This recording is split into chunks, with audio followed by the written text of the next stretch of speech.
Hello everyone, आप सभी को बहुत बहुत हार्दिक स्वागत करता हूं अपने यूट्यूब चैनल क्लास मॉनिटर में। आज मैं लेके आया 34वां लेक्चर, जो कि स्टडी फॉर गोल्स के द्वारा जो निकाला गया झारखंड जीके से संबंधित सवाल है। वो सारे सवाल 40 टॉप एमसीक्यू सवाल लेके आया हूं। अंत तक जरूर बने रहिएगा। और मुझे 2 दिन वीडियो अपलोड नहीं कर पाया हूँ क्योंकि छोटा सा एक्सीडेंट हुआ था, उसी में थोड़ा चेहरे में ही लग गया था, तो होंठ में अभी भी फुला हुआ है, फिर भी वीडियो बना रहा हूँ। तो बस आप लोगों की दुआ आशीर्वाद से ठीक ही हो रहा हूँ और 1-2 दिन में लगभग ठीक ही हो जाएगा।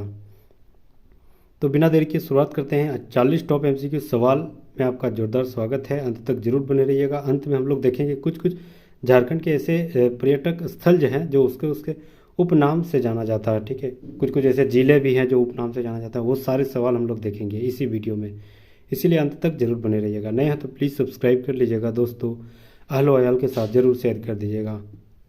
पहला सवाल आते हैं, झारखंड में सबसे कम जनसंख्या घनत्व वाला जिला कौन सा है? तो याद रखना है, झारखंड में सबसे कम जनसंख्या घनत्व वाला जिला सिमडेगा है। Option number C right answer हो जाएगा, सिमडेगा। लगभग कितना है? तो 159 आदमी रहता है मात्र 1 किलोमीटर स्क्वायर में। ठीक है, 1 किलोमीटर स्क्वायर में मात्र 169 आदमी ही रहता है। जबकि सबसे ज़्यादा अगर जनघनत्व है तो वह धनबाद में है। धनबाद में कितना है? तो याद रखना है, 1316 आदमी रहता है 1 किलोमीटर स्क्वायर में, लगभग 1316 किलोमीटर। ठीक है, तो क्वेश्चन क्या है? सबसे कम जनघनत्व कहाँ है? तो Simdega. Option number C right answer हो जाएगा। दूसरा नंबर सवाल आते हैं, पारसनाथ पहाड़ की ऊंचाई कितनी मीटर है? तो याद रखना है, पारसनाथ पहाड़ की जो ऊंचाई है वह 1365 मीटर है। Option number B right answer हो जाएगा। पारसनाथ पहाड़ के बारे में कुछ जानते हैं।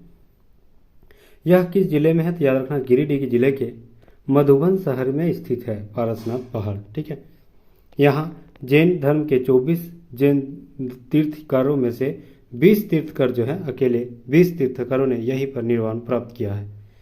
ठीक है, पारसनाथ पहाड़ के सर्वोच्च शिखर को किस नाम से जाना जाता है? तो याद रखना है, क्या नाम? सम्मेद शिखर के नाम से जाना जाता है। 1365 मीटर हाइट है। और झारखंड की सबसे हाईएस्ट पीक अगर देखा जाए तो पारसनाथ पहाड़ ही है। ठीक है, तो option number B right answer होगा, 1365 मीटर हाइट है। तीसरा नंबर सवाल, झारखंड में सर्वाधिक काली मिट्टी कहाँ पाई जाती है? तो याद रखना, सर्वाधिक काली मिट्टी जो है राजमहल क्षेत्र में पाया जाता है। Option number C right answer हो जाएगा, राजमहल क्षेत्र। काली मिट्टी जो है इसे रेगुर मिट्टी भी कहा जाता है। याद रखना, रेगुर मिट्टी भी कहा जाता है। काली मिट्टी जो है इसमें क्या क्या फसल ज़्यादातर होती है? तो याद रखना, कपास, कॉटन। सबसे ज़्यादा कपास की खेती होती है काली मिट्टी में। काली मिट्टी में ज़्यादातर देखा जाए तो गन्ने की खेती भी होती है। ठीक है, और भारत क्षेत्र में सबसे ज़्यादा महाराष्ट्र और गुजरात क्षेत्र में काली मिट्टी प्रचुर मात्रा में पाई जाती है। काली मिट्टी जो है लावा के खनन के बाद ही बनता है। ठीक है, लावा से ही मतलब उसके परत दर परत जो मिट्टी तब्दील होती है, उसी के साथ काली मिट्टी का निर्माण होता है। तो किस क्षेत्र में होती है? सबसे ज़्यादा झारखंड में है, तो याद रखना है राजमहल क्षेत्र। Option number C right answer हो जाएगा। चौथा नंबर सवाल आते हैं, सवाल की डोमकच क्या है? तो डोमकच एक लोकगीत भी है और याद रखना लोक नृत्य भी है। Option number C right answer हो जाएगा, ए और बी दोनों है। झारखंड की प्रमुख लोक नृत्य में से एक डोमकच भी एक लोक नृत्य है। तो option number C right answer हो जाएगा। पांचवा नंबर सवाल, खानदेश के किस शासक को इतिहासकारों ने झारखंडी सुल्तान की उपाधि धारण की? तो याद रखना, खानदेश के आदिल शाह द्वितीय। Option number B right answer हो जाएगा, आदिल शाह द्वितीय को झारखंडी सुल्तान के नाम से जाना जाता है। Option number B right answer हो जाएगा। ये सवाल है। छठा नंबर सवाल, स्वराज लुट गया नामक पुस्तक की रचना किसने किया है? तो याद रखना, स्वराज लुट गया नामक पुस्तक की रचना जो है राम नारायण सिंह ने किया था। Option number B right answer हो जाएगा, राम नारायण सिंह ने स्वराज लुट गया पुस्तक रचना किया था राम नारायण सिंह के द्वारा। सातवां नंबर सवाल, माझी शासन व्यवस्था में गांव के धार्मिक प्रधान को क्या कहा जाता है? तो माझी शासन व्यवस्था में गांव के धार्मिक प्रधान को नायके कहा जाता है। Option number A right answer हो जाएगा, नायके कहा जाता है माझी शासन व्यवस्था में गांव के धार्मिक प्रधान को। Option number A right answer हो जाएगा। आठवां नंबर सवाल, असहयोग आंदोलन में गोल्डन लीग नामक संस्था की स्थापना कहाँ की गई थी? तो याद रखना, असहयोग आंदोलन में गोल्डन लीग नामक संस्था की स्थापना देवघर में किया गया था। Option number C right answer हो जाएगा, देवघर में किया गया था। 10वां नंबर सवाल, किस त्यौहार में 9 दिन उपवास के बाद 10वें दिन उपवासक जलते कोयले पर नंगे पांव जलते हैं? बहुत बढ़िया सवाल है, बहुत इंपॉर्टेंट सवाल है यह। तो याद रखना, 9 दिन अगर उपवास रख रहा है किसी भी त्यौहार में, तो 10वां दिन किसी भी कोयले में जो आग जल रहा है उसे नंगे पांव पार करना पड़ता है। तो कौन सा त्यौहार है? याद रखना, मांडा पर्व। Option number C right answer हो जाएगा, मांडा पर्व में यह जो है यह व्यवस्था की जाती है। Option number C right answer हो जाएगा। 10वां नंबर सवाल आते हैं, झारखंड के प्रथम और गैर आदिवासी मुख्यमंत्री बनने का श्रेय किसे जाता है? तो एकमात्र जो है गैर आदिवासी मुख्यमंत्री बनने का श्रेय रघुवर दास को जाता है, जिन्होंने 2014 से 2019 तक अपना कार्यकाल पूरा किया है। और झारखंड का एकमात्र मुख्यमंत्री भी ऐसे हैं जिन्होंने पूरा अपना टाइम पीरियड यह पूरा किया है अकेले। ठीक है, तो Raghubar Das option number A right answer हो जाएगा। हाल ही में रघुवर दास किस राज्य के राज्यपाल है? आप कमेंट बॉक्स में जरूर लिखें। नेक्स्ट सवाल, झारखंड समन्वय समिति का गठन कब हुआ था? तो याद रखना, झारखंड समन्वय समिति का गठन 1987 में हुआ था। Option number D right answer हो जाएगा। 12 नंबर सवाल, निम्नलिखित में से कौन सी पार्टी अपने 4 लक्ष्य तय किए थे? अलग झारखंड राज्य के निर्माण के लिए, संघर्ष महाजनी प्रथा के खिलाफ संघर्ष, विस्थापितों के पुनर्वास एवं कल कारखानाओं में स्थानीय लोगों की बहाली के लिए संघर्ष एवं वन कानून के विरोध में जंगल कटाई का आंदोलन किस पार्टी के द्वारा जोरदार किया गया था संघर्ष? तो याद रखना है JMM यानी झारखंड मुक्ति मोर्चा, जो कि वर्तमान में झारखंड में इसी पार्टी की सरकार है। तो झारखंड मुक्ति मोर्चा, ठीक है, इसकी स्थापना कब हुई थी? तो याद रखना है 4 फरवरी 1973 को। कहाँ हुआ था? तो याद रखना गोल्फ ग्राउंड धनबाद में। और प्रथम अध्यक्ष कौन थे? तो विनोद बिहारी महतो। और प्रथम महासचिव दिसोम गुरु शिबू सोरेन जी थे। 13 नंबर सवाल, गौतम बुद्ध अभयारण्य किस जिले में स्थित है? तो याद रखना, गौतम बुद्ध अभयारण्य कैसे याद किए थे? जब गौतम बुद्ध जी है ये, तो हम लोग को डरने की क्या बात, तो को डरना नहीं है। ठीक है, option number D right answer हो जाएगा। 14 नंबर सवाल, तिलका मांझी द्वारा गांव में विद्रोह का संदेश किस माध्यम से भेजा गया था? तो याद रखना है साल के पत्तों से। साल के पत्तों में इसी के माध्यम से विद्रोह का संदेश भेजा जाता था। तो option number C right answer हो जाएगा। भी यह सवाल है। 15 नंबर सवाल, अंग्रेजों ने संथाल विद्रोह से बचने के लिए पाकुड़ के किस टावर का निर्माण किया था? तो संथाल विद्रोह से बचने के लिए अंग्रेजों ने एक टावर का निर्माण किया था। उस टावर का नाम था मट्टिलो टावर। ठीक है, कहाँ है? पाकुड़ में। Option number C right answer हो जाएगा। मोस्ट इंपोर्टेंट वैल्यूएबल सवाल। 16 नंबर सवाल, कॉम्ब कट एक प्रकार का क्या है? तो याद रखना है कॉम्ब कट एक प्रकार की चित्रकला है। Option number C right answer हो जाएगा। चित्रकला कॉम्ब कट की एक प्रकार है। 17 नंबर सवाल, धनबाद किस रेलवे जोन के अंतर्गत आता है? तो याद रखना, धनबाद जो है पूर्व मध्य रेलवे, जिसका हेडक्वार्टर हाजीपुर बिहार में है। तो option number B right answer हो जाएगा। पूर्व मध्य रेलवे के अंतर्गत धनबाद रेलवे जोन आता है। 18 नंबर सवाल, महेंद्र सिंह धोनी को किस वर्ष राजीव गांधी खेल रत्न पुरस्कार से सम्मानित किया गया है? तो याद रखना 2007। Option number C right answer हो जाएगा। राजीव गांधी खेल रत्न पुरस्कार से सम्मानित महेंद्र सिंह धोनी को 2007 से सम्मानित किया गया था। Option number D right answer हो जाएगा। 19 नंबर सवाल, निम्नलिखित खनिजों में से कौन सा झारखंड के वागरू पहाड़ी में महत्वपूर्ण रूप से पाया जाता है? तो याद रखना है bauxite. Option number C right answer हो जाएगा। बॉक्साइड वागरू पहाड़ी में महत्वपूर्ण क्षेत्र में पाया जाता है बॉक्साइड।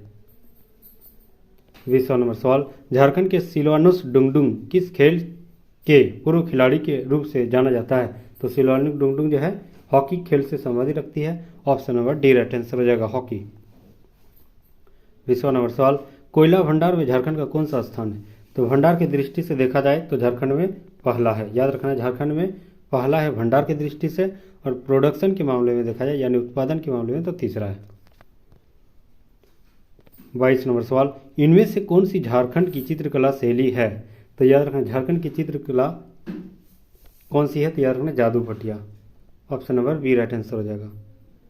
23 नंबर सवाल, निम्नलिखित में से कौन से त्यौहार को झारखंड में बीज बोने के त्यौहार के रूप में जाना जाता है, तो याद रखना रोहिणी।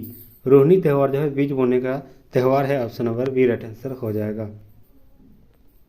24 नंबर सवाल, बोकारो स्टील प्लांट सार्वजनिक क्षेत्र में चौथे एकीकृत प्लांट की स्थापना किसके सहयोग से किया गया था, तो याद रखना सोवियत संघ यानी रूस के सहायता से सन 1964-65 में स्थापना हुई थी। और तीसरे पंचवर्षीय योजना के अंतर्गत एकमात्र जो स्टील प्लांट थी वह झारखंड में भारत में स्थापना हुआ था। ठीक है, इससे पहले जितने भी भिलाई है, दुर्गापुर है, जितने भी हुआ था सब सेकंड 5 ईयर प्लान में हुआ था, लेकिन बोकारो स्टील प्लांट जो है तीसरे पंचवर्षीय योजना में स्थापित हुआ था। ठीक है, माराफारी क्षेत्र बोकारो के आसपास जो कि दामोदर नदी के किनारे स्थित है और झरिया से इसे कोल प्राप्त होती है। सोवियत संघ की सहायता से यह जो है स्थापना हुई थी। 25 नंबर सवाल आते हैं। सवाल है कि इनमें से कौन सी द्रविड़ मूल की एक जनजाति है जो मुख्य रूप से झारखंड के छोटा नागपुर क्षेत्र में केंद्रित है, तो याद रखना है उरांव। उरांव जो है द्रविड़ मूल भाषा की एक जनजाति है जो कि झारखंड के एक छोटा नागपुर क्षेत्र में रहने वाले प्रचुर मात्रा में एक जनजाति है। उरांव जनजाति द्रविड़ मूल भाषा से संबंध रखती है। 26 नंबर सवाल, सैनिक वेशभूषा में कर किए जाने वाला झारखंड के लोक नृत्य कौन सा है, तो याद रखना सैनिक वेशभूषा में किए जाने वाला झारखंड का लोक नृत्य है पाइका नृत्य है, option number A right answer हो जाएगा। बहुत ही इंपॉर्टेंट सवाल, पाइका नृत्य। 27 नंबर सवाल, गुमला जिला रांची से कब बना अलग हुआ था, इंपॉर्टेंट सवाल। तो याद रखना है कि गुमला जिला जो रांची से अलग हुआ था 18 मई 1983 को, option number B right answer हो जाएगा, 18 मई 1983 को। 28 नंबर सवाल, राज्य के गठन के समय बिहार के मुख्यमंत्री कौन थे, तो याद रखना है राबड़ी देवी। लालू प्रसाद की धर्मपत्नी राबड़ी देवी उस टाइम मुख्यमंत्री थी, option number B right answer हो जाएगा। 29 नंबर सवाल, सेंद्रा से झारखंड राज्य में क्या अभिप्राय है, तो याद रखना सेंद्रा एक त्यौहार है, option number C right answer हो जाएगा। 30 नंबर सवाल, Indian School of Mines Jharkhand में कहाँ स्थित है, तो याद रखना धनबाद में। इंडियन स्कूल ऑफ माइंस यानी ISM, इसकी स्थापना 1926 में लॉर्ड इरविन के कार्यकाल के दौरान हुई थी। धनबाद में शहर है, धनबाद शहर में स्थित है।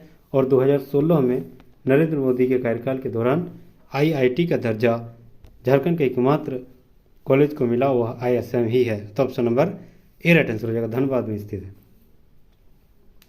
सोनोत संथाल समाज की स्थापना 1970 में किसके द्वारा किया गया था, तो याद रखना Shibu Soren, option number B right answer हो जाएगा। 32 नंबर सवाल, झारखंड के किस वर्ष विधानसभा चुनाव नहीं किया गया है, तो याद रखना 2006 में विधानसभा चुनाव नहीं हुआ था, option number D right answer हो जाएगा। 33 नंबर सवाल, महाभारत, कृष्ण चरित्र, सुदामा चरित्र, लंका कांड आदि ग्रंथों के रचनाकार कौन थे, तो याद रखना Kanchan, option number A right answer हो जाएगा। 34 नंबर सवाल, घोटुल क्या है, तो घोटुल एक संथाल जनजातियों के युवा गिरे है, option number A right answer हो जाएगा। 35 नंबर सवाल, तुरांडी किस खनिज का खनन होता है, तो तुरांडी में यूरेनियम का निकलती है, option number D right answer हो जाएगा, यूरेनियम। 36 नंबर सवाल, झारखंड के प्रथम विधानसभा अध्यक्ष का नाम क्या है, तो झारखंड के प्रथम विधानसभा अध्यक्ष के नाम इंद्र सिंह नामधारी है, option number A right answer हो जाएगा, इंद्र सिंह नामधारी। 37 नंबर सवाल, झारखंड खिलाड़ी सीधी नियुक्ति नियमावली 2020 के तहत अंतर्राष्ट्रीय राष्ट्रीय स्तर पर पदक विजेता जीतने वाले कितने खिलाड़ियों का चयन विभिन्न विभागों में खेल कोटा के अंतर्गत सीधी नियुक्ति हेतु किया गया है, तो याद रखना 40 खिलाड़ियों को सीधी नियुक्ति किया गया, option number D right answer हो जाएगा। 38 नंबर सवाल, झारखंड बजट 2022-23 के अनुसार झारखंड के किस चिकित्सा संस्थान परिसर में मेडिको सिटी की स्थापना किया जाएगा, तो याद रखना है रिनपास कांके में, रांची में स्थित बनेगी, option number C right answer हो जाएगा। 39 नंबर सवाल, हाल ही में किन्हें राष्ट्रीय सरना धर्म गुरु बनाया गया, तो याद रखना है doctor Parveen Oraon, option number A right answer हो जाएगा। डॉक्टर परवीन उरांव को राष्ट्रीय सरना धर्म गुरु का बनाया गया, परवीन उरांव को, option number A right answer हो जाएगा। 40 नंबर सवाल, वित्तीय वर्ष 2022-23 के लिए झारखंड राज्य फसल राहत योजना के लिए कितने करोड़ रुपए का बजट प्रावधान किया गया है? तो याद रखना है 100 crore. Option number C right answer हो जाएगा। 40 टॉप एमसीक्यू सवाल हम लोग देख लिए जो कि प्रीवियस ईयर सवाल था। अब हम लोग देखेंगे छोटा नाग झारखंड के स्थलों के उपनाम।